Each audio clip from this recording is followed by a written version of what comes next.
V-ați întrebat vreodată cum e Georgia, vecina noastră de la est de Marea Neagră? Cum e mâncarea, cum sunt oamenii, ce locuri putem găsi acolo, ce putem face? Ei bine, la întrebările astea veți găsi răspunsuri, poate și la altele, în filmul ăsta și filmele care urmează.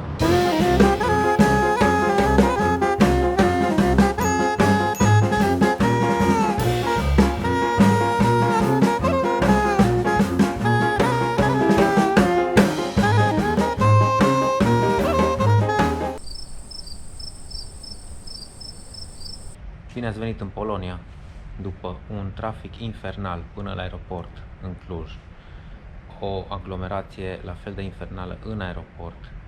Într-un final mi-am luat ceva de citit de la Duty Free, m-am urcat pe avion și am venit încoace pentru că sunt tranzit în Varșovia, în drum spre Georgia. Drumul a fost ok, o oră și ceva. Am primit o prăjitură cu rubarbă pe care n-am mâncat-o încă, o să o mănânc acum. Uitați-vă ce prețuri au la produse în Polonia. Țineți cont că paritatea e 1 la 1 între leu și zlot.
More than Good for you, eh? Look, Yeah, good to see you.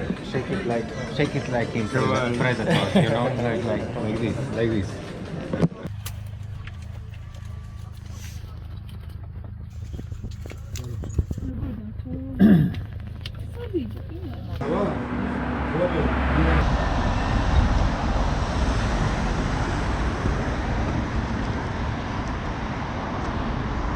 Sunt pe drum între Tbilisi și Kutaisi cu microbuzul la o pauză de cafea și WC-ul și aici sunt WC-ul cu taxă. Îți rup de oboseală că n-am dormit deloc. Deci de la aeroport m-am întâlnit cu amicul ăsta la care am venit în vizită, care era cu încă un amic, îi băuseră deja ceva, am mers la un restaurant, am băut un vin, am mâncat ceva mâncare, dar nici nu știu ce, nici n-am mai avut răbdare să filmez. Și acum hai să mă întorc cumva să nu bată soarele în cameră, mai bine în ochii mei. Și acum pe drum n-am reușit să dorm deloc, deci sunt destul de obosit. Mi-am luat o cafea, încerc să rezist până la Kutaisi, după care vedem care e planul. Mergem mai departe.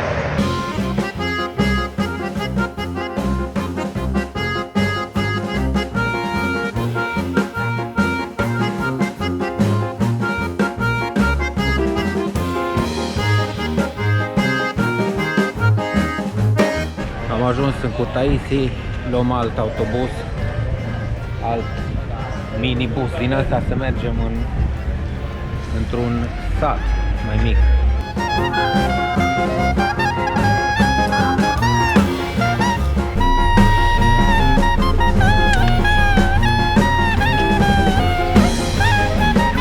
Aici e înghesuiala.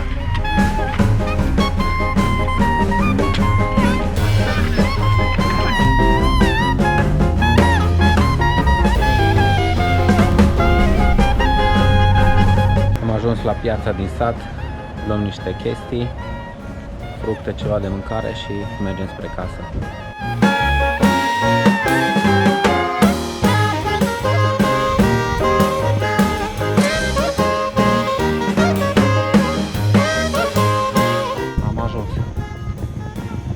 Drăguță casa. Deci ghiciți ce? Pe când am crezut că ne oprim, nu ne oprim, că n-am terminat tura de transporturi și schimb de mijloace de transport. Mergem la Batumi cu trenul. Acum îl așteptăm, deci numai ce am apucat să mănânc, să beau o cafea și din nou pe drum. Deci în miezul zilei, în curând am 36 de ore de nesomn. E ok.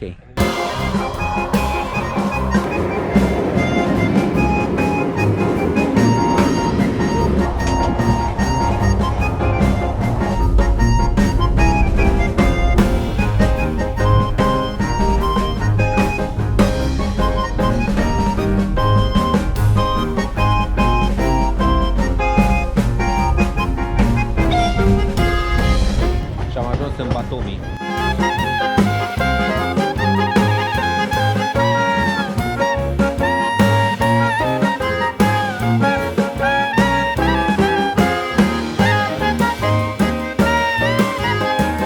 În Batumi se găsește cică tutun de calitate foarte bun.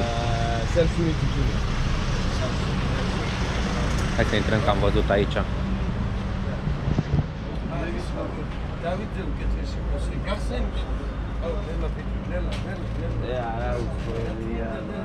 Un sfumător ar trebui să-mi iau.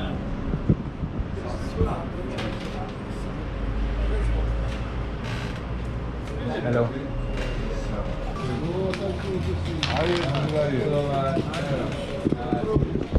Tablă corectă.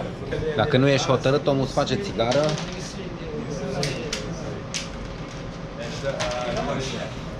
Uai, ce tare! Uai, asta te rupe până în plămâni. Îți face țigară, gust și iei cât vrei. Cantități suficiente. Uai, ce nebunie! Deci în Batumi e pont cu tutunul. Au făcut omul altă țigară, de data asta cu filtru.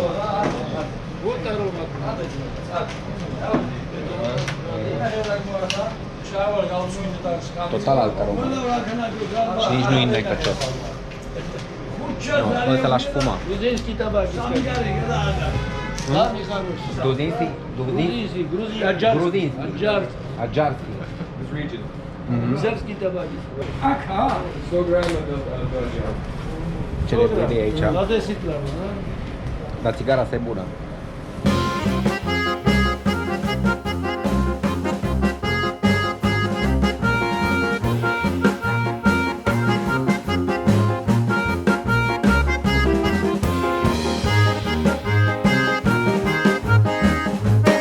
După încă o jumătate de oră am ajuns la cazare.